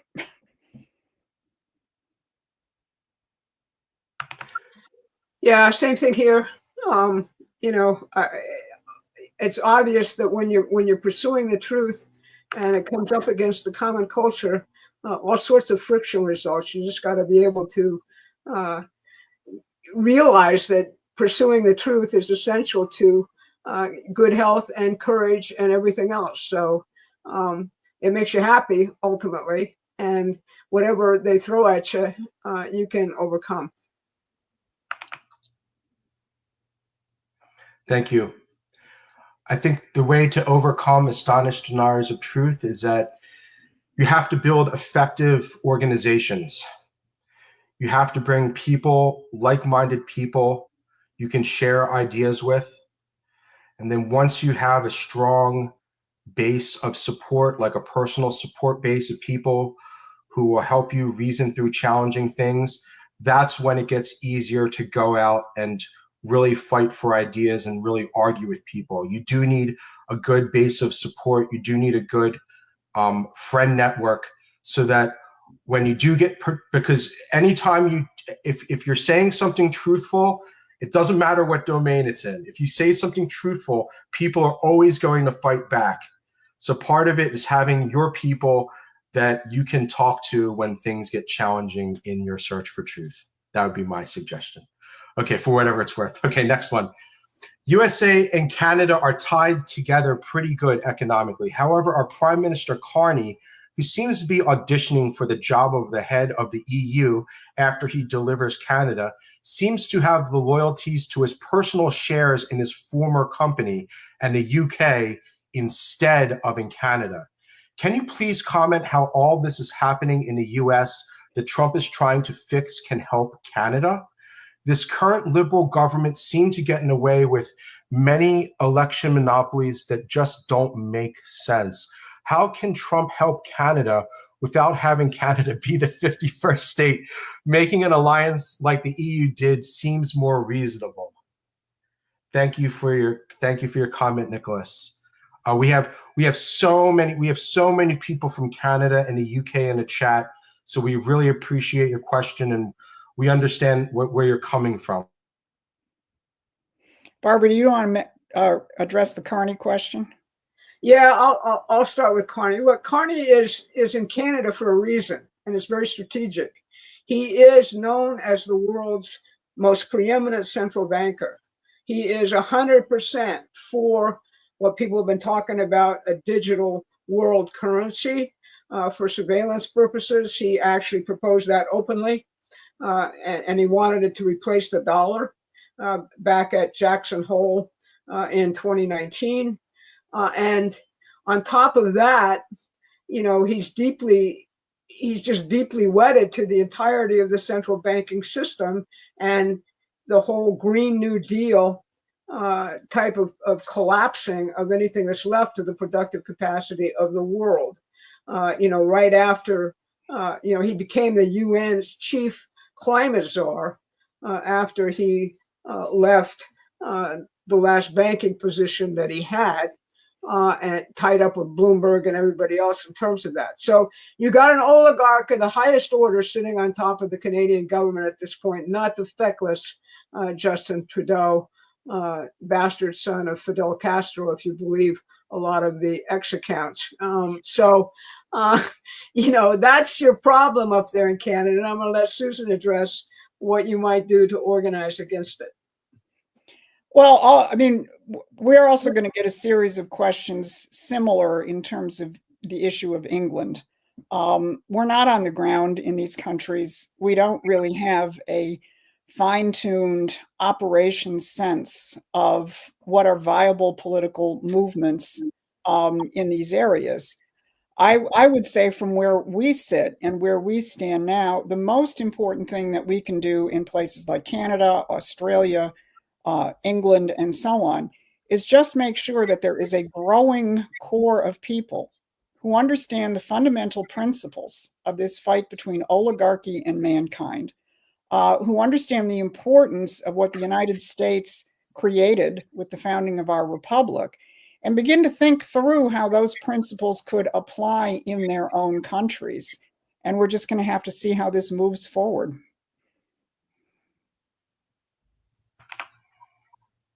I think was Mark Carney a former? I think Mark Carney was in college. Somebody in the chat, I just chuckled. Third string college goalie should not have no say about anything. I think he's talking about Carney. All right, I'm going to go to the next one, which is relevant for right now. This is kind of becoming a thing. What can we expect to happen with Illinois' governor and Chicago mayors who are flipping off the president and the federal law? Thank you, Mike. Well, I know that it started out that there was going to be huge resistance in DC. Basically everybody was saying, this isn't going to work. All the DC citizens are going to come out. They're going to demonstrate, etc. But what happened miraculously is people discovered, oh my God, I feel safe. For the first time in a long time, I feel safe. And what's now happened as of yesterday is that Miriam Bowser is out there publicly singing the praises of Donald Trump. And we're about to take over Union Station, which I've had some personal experiences there. I got robbed there once. So the point is that people understand that whatever these people are saying is BS, because every day, they're living in a completely unsafe environment. What do you have in Minneapolis? Okay, you have children praying in a Catholic church who are slaughtered by a trans maniac who writes "release the Epstein files" on his rifle. Okay, and then you have the Minneapolis Democrats coming out and saying, "Oh, don't get upset about trans people going militant." All right. So the point is they're being massively discredited by what the public actually sees in front of its eyes and wants to have, which is, I'd like to be able to function in my city like they are in DC. I'd like to go out to dinner without worrying about whether I can take my purse, whether I can walk down the street, etc., whether I can have a store which doesn't get broken into 20 times a week, etc. And it's dawning on people, holy cow, we could actually have safety here. And that, I think, is going to completely prevail, no matter what any of these, dime store politicians actually try and say about it. Yeah, I'll just add, I saw some Democratic consultant earlier in the week, or I read about it, making the point to the Democrats, you idiots, you're coming out as pro-crime. Don't you understand how this is going to play? So I just underscore what Barbara said. Okay, we still have about 12 questions left. Let me see how many we can get through before this gets too long for everyone. Okay, next question is from JW. Several Fed district chairs, Bank of England, have admitted that banks create most money when they lend it. Most money is debt. The banks create this money out of thin air using the magic of fractional reserve banking and Venetian double entry bookkeeping. The banks do not create the interest they will charge. It has to be found elsewhere. Put wife and kids to work, take a second job, demand a raise, make the Twinkie and cupcake smaller. High fructose corn syrup, move production to Mexico, Taiwan, China, ultimately borrow more.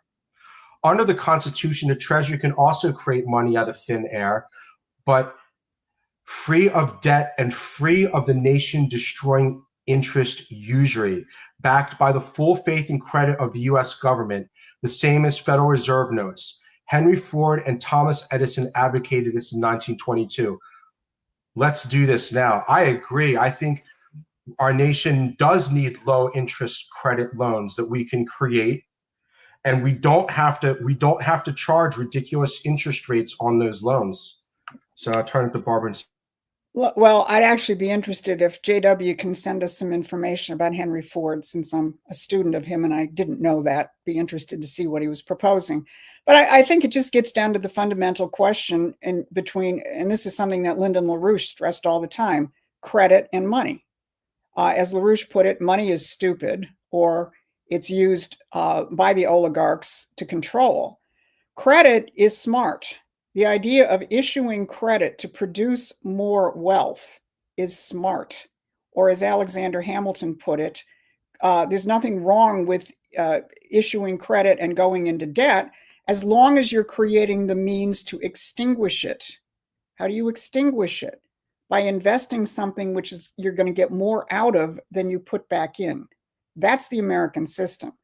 The form that is going to take in terms of the principles of national banking in the 21st century is something which I think many people are grappling with in and around the Trump administration.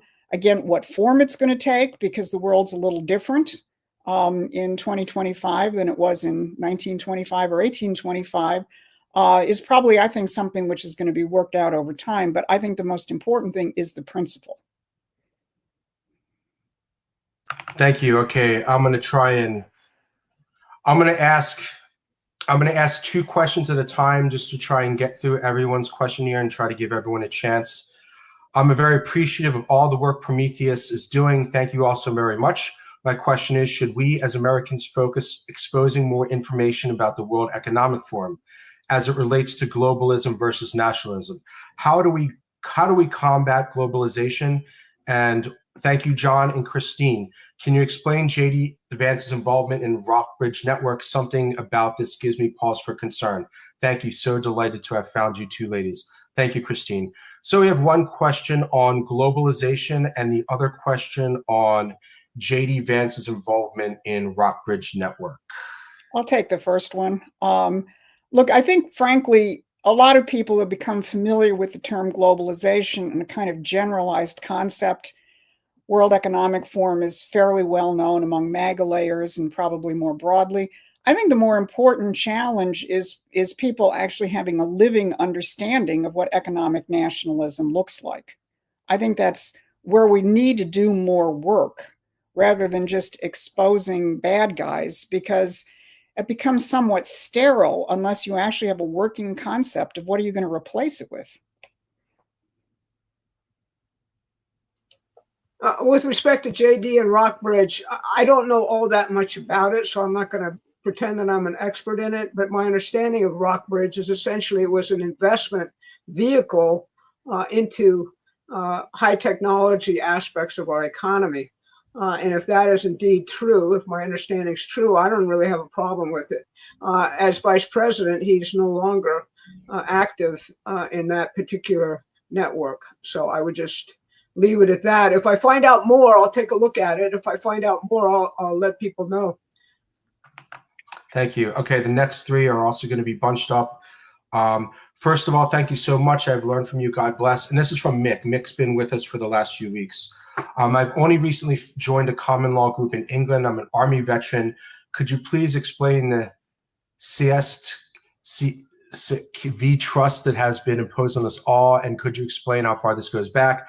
I'm also concerned about the president's trip to London. I'm sure you know what I mean. Thank you very much, guys. You're the absolute best. And then I have next one. Why isn't Trump doing more to liberate the UK from censorship and totalitarianism? And is Trump seriously ill, as some outlets claim? Thank you, Guy. And finally from Brendan, how do we fight back against these USA lunatics? Thank you very much, UK guys. We have you very much in our minds. We're trying to figure out what we can do to help you guys fight back more. And the one here in the middle, I didn't know it was the American president's job to liberate the UK, but I'm glad you think we're going to do that for you.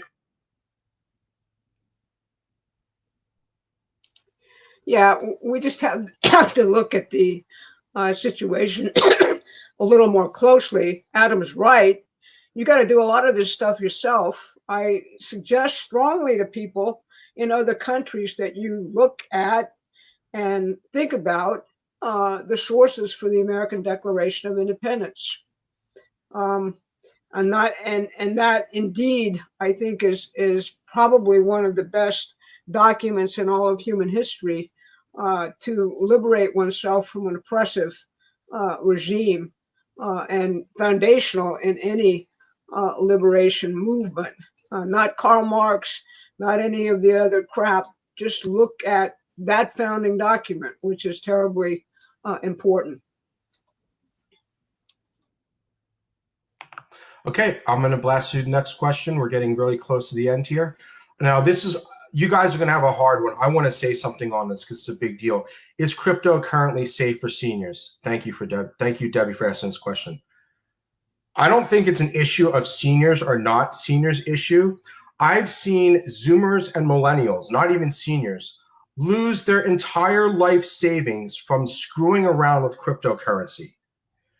Unless you know exactly what you are doing and you understand the network and how the network was set up, you're gambling at the highest level. I can't tell you if I don't know what your risk tolerance is. All right. So I don't know what's safe for you. Okay.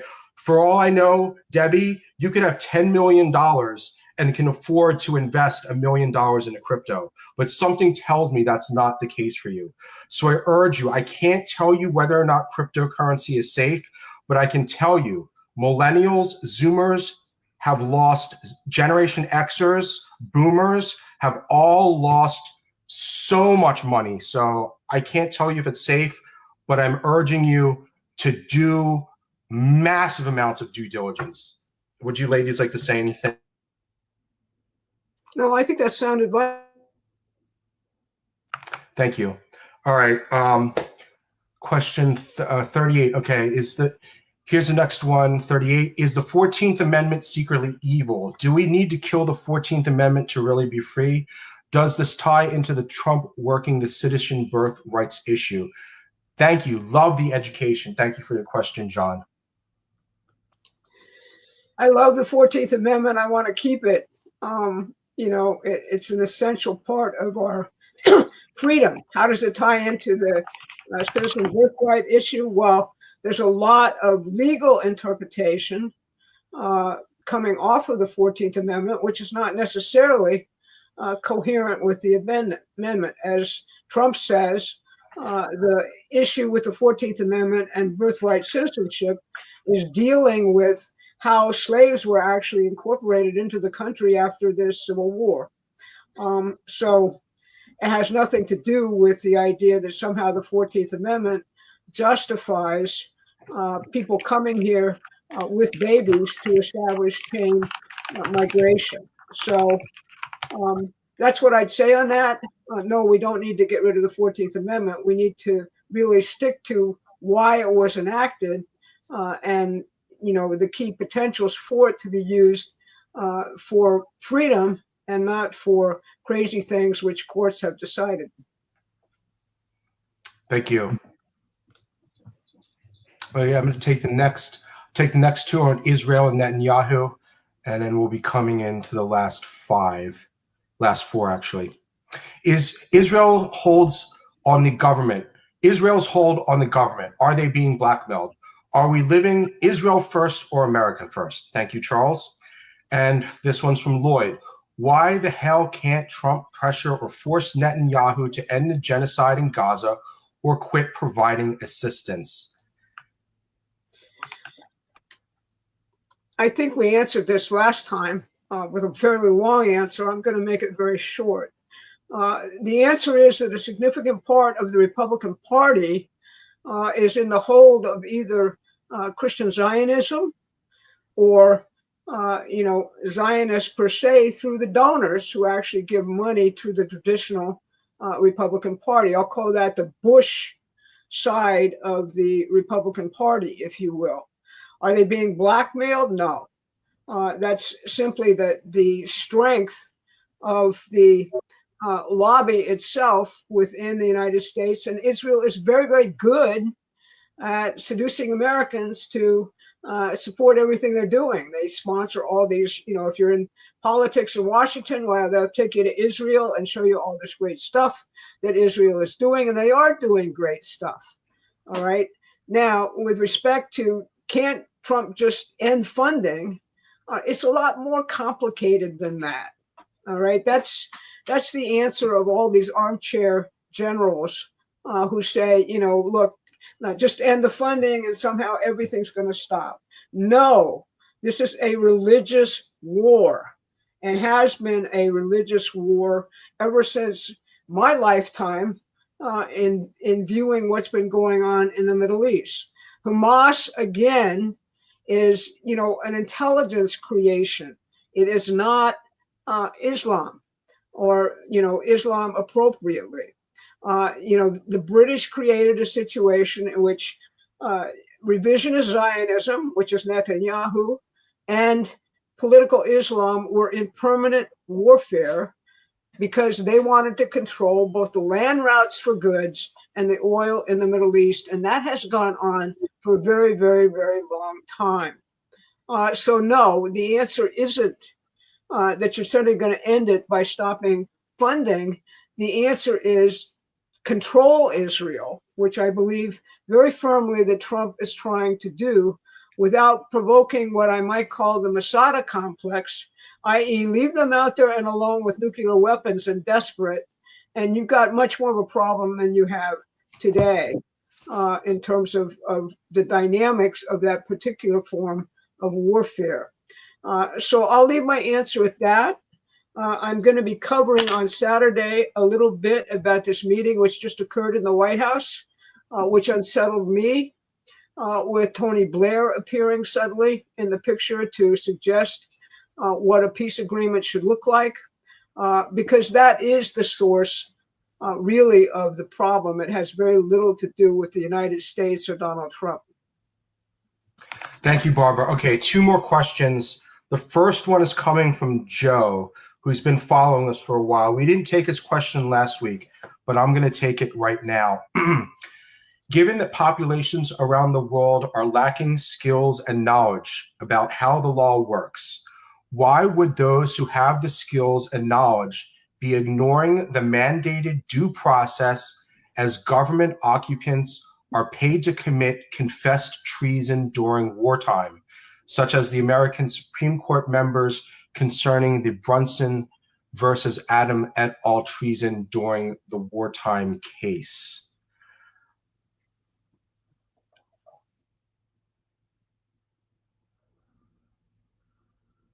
This is one of the questions from internet, kind of holes, which I have to spend a lot of time researching to even answer.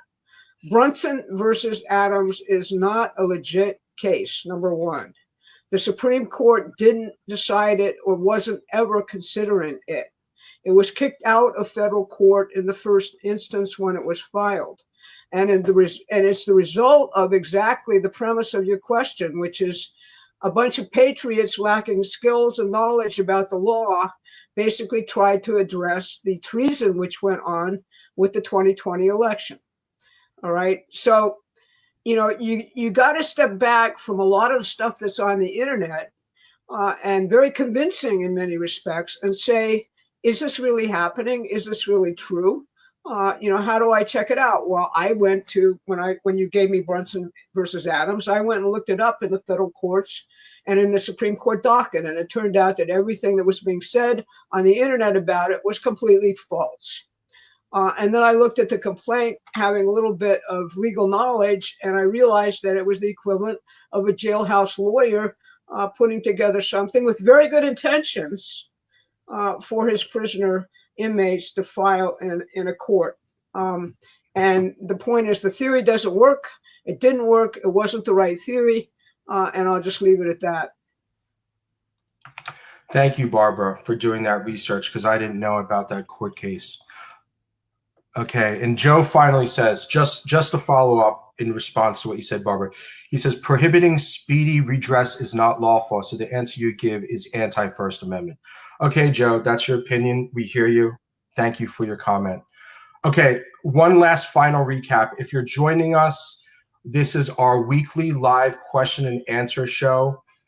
We primarily take questions from our email list. We have a free email list. We do 3 political updates a week plus a live question and answer show. I urge you to please go to the website, the link's below. You can search the web for Promethean Action, right? Get our free newsletter. Tomorrow, I'm going to send out an email. The link to send in your questions is going to be in that email. Okay, thank you, ladies. I know this is slowly creeping a little bit longer, but one last question here that's what's different than the other one, so I kind of decided we're going to do it. Okay, I'm just curious about the announcement of 600,000 Chinese students Trump is allowing into the U.S. That's more than twice the number we have now. What safeguards is he putting in place, and what could be the reason for this change in policy? Thank you, Todd. This is going to be the last one for today. Well, I'll take it. This is all the China hawks in complete turmoil and freak out, okay? And I'm sort of a China hawk myself. But here's the deal, in my view. He's presently in a negotiation with Xi Jinping concerning everything that's going to happen with the U.S. and China in the coming period. And what he would like to do is have Chinese students come here with protections and not be kicked out of the United States, because he believes ultimately that to the extent they absorb what is American, that increases their resistance to the kinds of things which might be going on in China that he doesn't like. That is pure Trump, in my view.